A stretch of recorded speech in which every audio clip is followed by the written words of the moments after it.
The most feared mafia boss in the city dropped to his knees before the judge, not because he was guilty, but because someone had just sentenced an innocent little girl to die. The courtroom froze. The prosecutors smiled. His own men lowered their heads. Everyone believed the monster had finally been exposed. Everyone, except one woman sitting quietly in the last row. She wasn't his lawyer. She wasn't his family. She wasn't even part of his world. But before the day was over, she would risk everything to prove that the most dangerous man alive had been framed. And the deeper she searched, the more she realized that the real monster wasn't sitting in handcuffs. It was still walking free. People called him Luca Moretti. To the newspapers, he was a ruthless mafia king. To the police, he was the criminal they had chased for nearly 15 years. To rival families, he was the nightmare that kept them awake at night. And now, he was finally behind bars. The evidence looked perfect. A murdered federal prosecutor. A weapon carrying Luca's fingerprints. Bank transfers. Witnesses. Security footage. Every piece fit together so perfectly that no one questioned it. No one wanted to. Because people always find it easier to believe that evil people commit evil crimes. But something about that day felt wrong. Not because Luca looked innocent. He didn't. His cold expression never changed. His expensive black suit remained perfectly pressed even as officers locked heavy chains around his wrists. He accepted every insult without defending himself, almost as if he knew words would never change anyone's mind. Yet there was one moment, just one, that shattered the image everyone had built of him. As officers led him from the courtroom, a frightened little girl accidentally wandered into the hallway after losing sight of her mother. She stood only a few feet away from a group of armed gang members who had slipped into the courthouse disguised as reporters. No one noticed them, except Luca. For the first time that entire day, fear appeared on his face. Not fear for himself, fear for her. He suddenly broke away from the officers. Everyone assumed he was trying to escape. Guns were raised. People screamed. But Luca never ran toward freedom. He ran toward the little girl. Seconds later, bullets ripped through the hallway. Luca threw himself in front of the child. His shoulder exploded with blood as the attackers disappeared into the chaos. The news that evening never showed that part. Instead, every channel reported Mafia boss attempts escape during trial. Only one person had seen what really happened. A young investigative journalist named Sofia Romano. She had entered the courthouse expecting to write the final chapter of a criminal's downfall. Instead, she witnessed a man willingly take a bullet for a child he had never met. That single moment planted a dangerous question inside her mind. What if everyone was wrong? What if the evidence was too perfect? What if someone wanted the world's most hated man to take the blame? Those questions should have stayed buried. But Sophia had built her career on chasing impossible truths. She knew curiosity could destroy lives. She simply didn't know. This time, it would almost destroy hers. Most reporters celebrated after the trial. Their headlines had already been written before the verdict. Another mafia boss brought down. Justice served. Only Sophia couldn't finish her article. Every time she replayed the footage from the courthouse, she found herself stopping at the same frame. Luca shielding the little girl. That wasn't the act of a desperate fugitive. It was instinct. A decision made in less than a second. People could fake emotions. They could fake tears. They could fake regret. But no one willingly stepped into the path of automatic gunfire without expecting to die. The image haunted her. Her editor wasn't interested. The public wants villains, he told her. Don't ruin a perfect story. Perfect. That word bothered Sophia more than anything. Real investigations were never perfect. Witnesses contradicted themselves. Evidence had flaws. Timelines cracked under pressure. Yet this case looked as if someone had assembled it specifically to remove every possible doubt. That wasn't justice. That was theater. Ignoring orders. Sophia visited the crime scene where the prosecutor had supposedly been murdered. Police had already sealed most of the area, but an elderly janitor recognized her press badge and quietly mentioned something officers had ignored. There were 2 gunshots before anyone heard the third. 2 before the murder. That made no sense. Official reports claimed only 1 fatal shot had been fired. Why would there be earlier shots? Sophia searched public surveillance footage from nearby businesses. Hours passed before she noticed something almost invisible. A black sedan parked across the street. It appeared in 3 different cameras. Same license plate. Same driver. Then, exactly 6 minutes before the murder, the car vanished. Not because it drove away, because someone had edited it out of the remaining footage. Someone with access to police evidence. The realization sent a chill through her. This wasn't a mistake. Someone inside the investigation was cleaning the trail. She hurried home with copies of everything she had found. She never noticed the motorcycle following her through the rain. By midnight, her apartment had been turned upside down. Drawers emptied. Hard drives stolen. Photographs ripped apart. Nothing valuable was missing. Only her investigation. The message was obvious. Stop looking. Most people would have. Sophia didn't. Instead, she made 3 copies of every remaining file and hid them in different locations across the city. For the first time, she admitted something to herself. She wasn't just investigating Luca anymore. She was investigating whoever had enough power to manipulate police evidence, silence journalists, and rewrite the truth. And people like that never left witnesses alive. The next morning, an unmarked envelope appeared outside her apartment door. Inside was a single photograph. It showed Luca shaking hands with the murdered prosecutor months before his death. Written across the back were only 6 words. He was trying to save him. Sophia stared at the sentence for a long time. Nothing about this story made sense anymore. Because if the prosecutor and the Mafia boss had been working together, then the murder wasn't about revenge. It was about silencing both of them. And somewhere inside a maximum security prison, the only man who knew the truth was waiting. Not for freedom, but for someone brave enough to ask the right question. 3 days later, Sophia walked through the steel gates of Blackstone Federal Prison. Officially, she was there to interview the city's most notorious Mafia boss before his sentencing. Unofficially, she wanted to find out why someone was willing to kill to keep him silent. Luca Moretti entered the visitation room wearing prison gray instead of tailored Italian suits. The chains around his wrists were heavy. His expression wasn't. He looked exactly like a man who had already accepted his fate. Sophia expected anger. She expected arrogance. Instead, she found exhaustion. The guards remained only a few feet away, listening to every word. So neither of them spoke about the murder. They spoke in riddles. Sophia slid the old photograph across the table, the one showing Luca shaking hands with the dead prosecutor. For the first time since his arrest, his calm expression cracked. Not with fear, with regret. He stared at the picture for several silent seconds before pushing it back. Then he quietly said something that made no sense at all. Some men spend their lives building empires. He paused. Others spend theirs trying to stop monsters from taking them. That was all. The guards ended the visit. As Luca was being led away, he looked back only once. Not at Sophia. At the security camera mounted above the door. It wasn't a glance. It was a warning. Someone was watching. Someone who understood every move they made.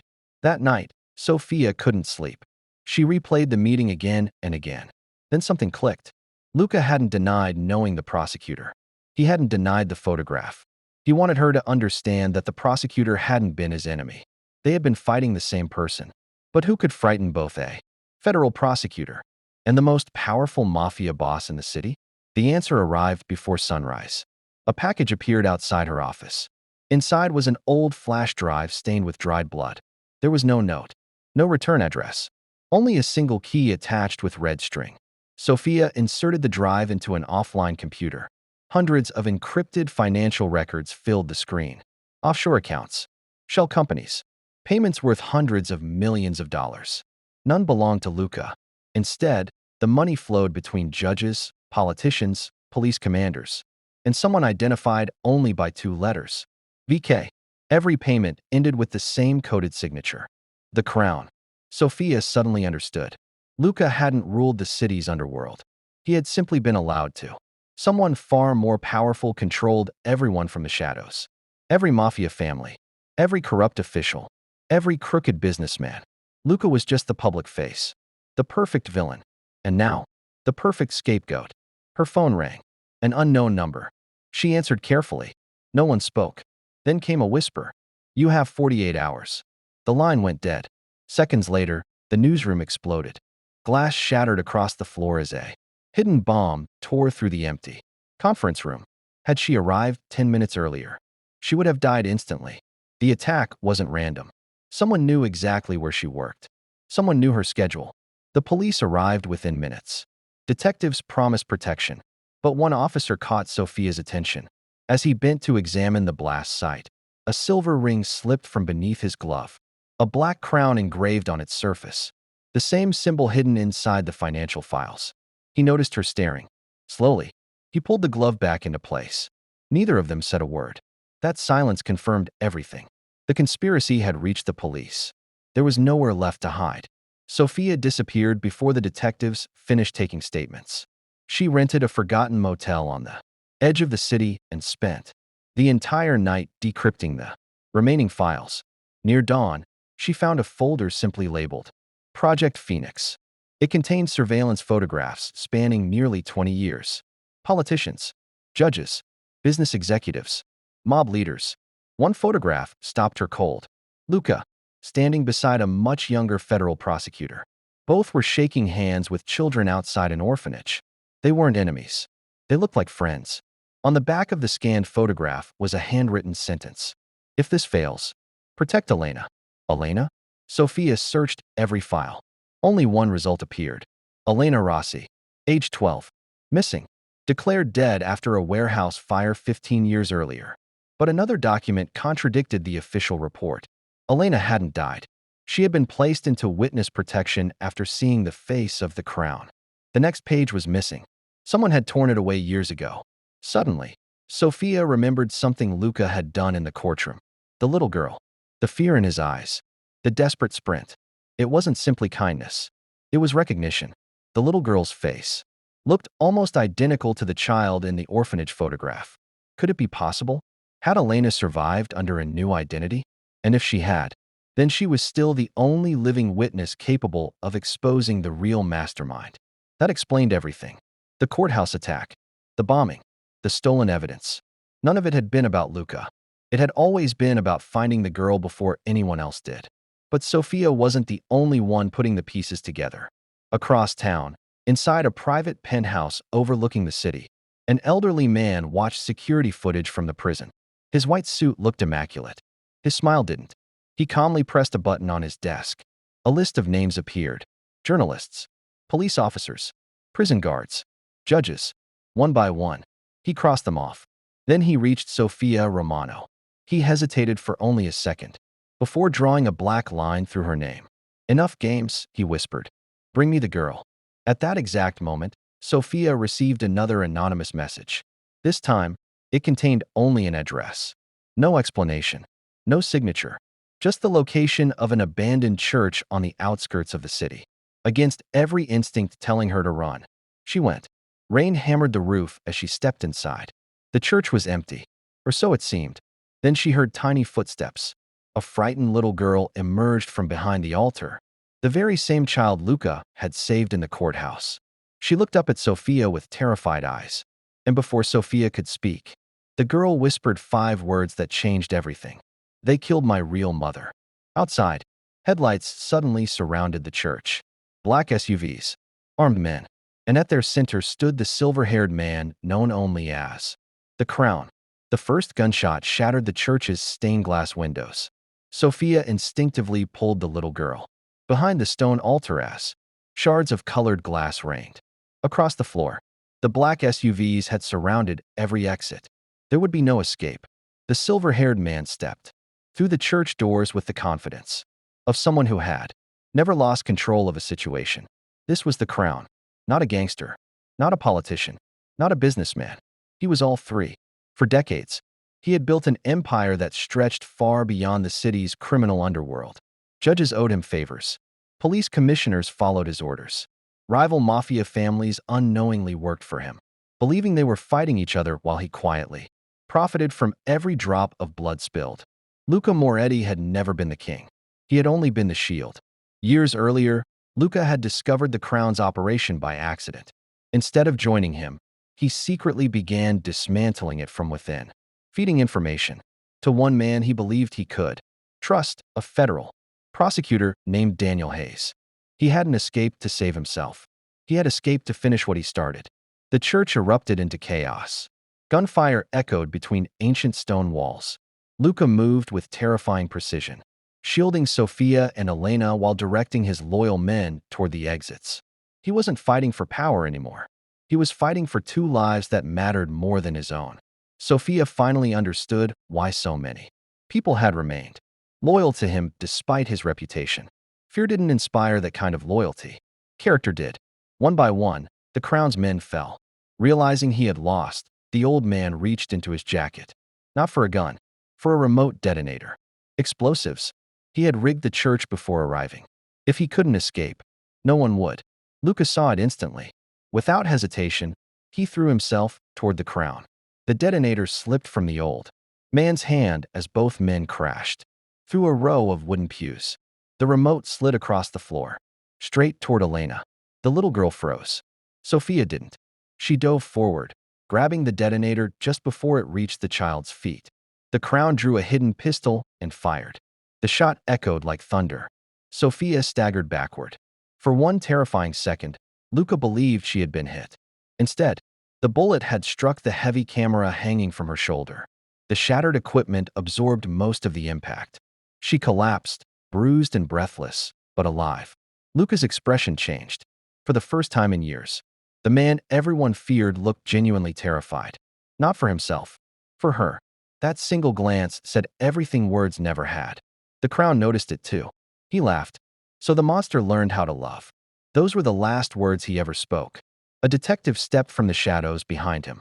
It was the same officer Sophia had once suspected after seeing the silver crown ring. But she had been wrong. He had been undercover all along. For years, waiting for enough evidence to destroy the organization from the inside. He fired one precise shot. The crown collapsed. His empire ended in complete silence. Hours later, police raids swept across the country. Corrupt judges were arrested before dawn. Politicians were taken from their homes in handcuffs. Secret bank accounts were frozen. Trafficking victims were rescued. The files Sophia had uncovered spread across every major news network before anyone could suppress them. The city's greatest criminal conspiracy finally collapsed. And with it, the legend of Luca Moretti. Weeks later, the court reopened his case. Every fabricated witness withdrew their testimony.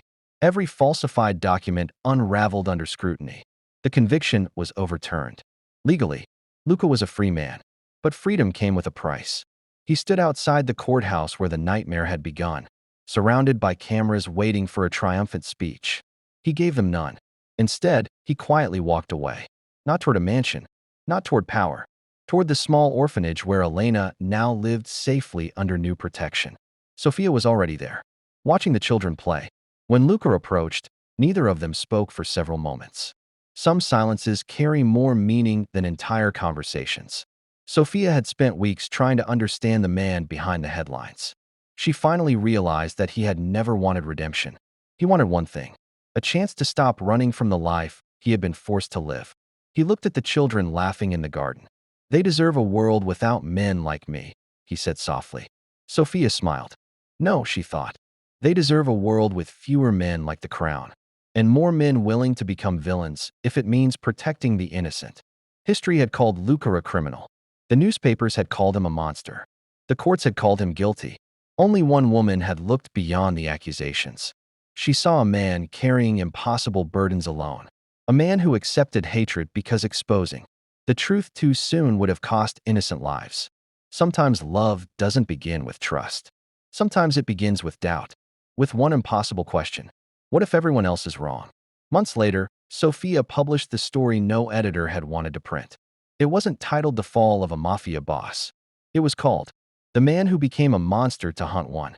And for the first time in many years, the city finally learned the difference between the face of evil and evil itself. If you've ever wondered whether people deserve a second chance, remember this story. Because sometimes, the person the world condemns is the very one standing between innocence and darkness.